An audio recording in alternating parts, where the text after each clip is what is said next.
introduction to our space, to the world. Yeah, hence the name. Yeah, we're engaging with the space as what it is, which is our house, and we're getting other people involved in it. You come in here and work with us here. So we had it set up that we had each one of us got in contact with outside artists, meaning like another artist outside of the space, and they were instructed to do some sort of work or installation within our rooms. The involvement that each person had with our rooms was so different.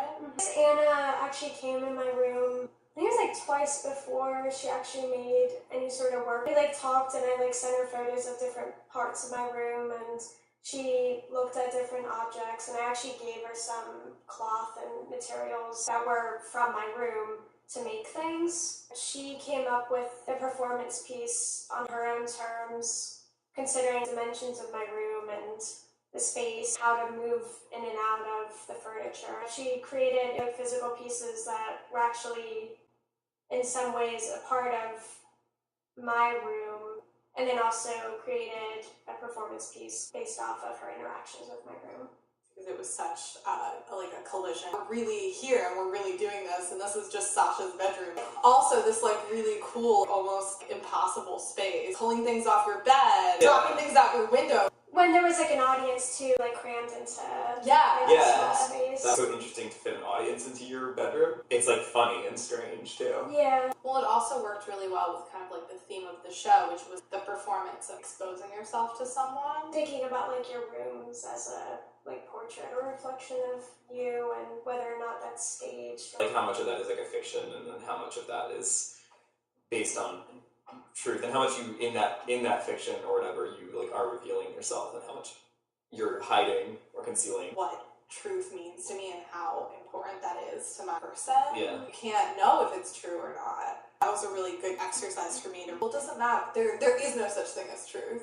For my part, a first time, I invited my good friend Justine, who's actually one of my oldest friends, to install a piece in my bedroom.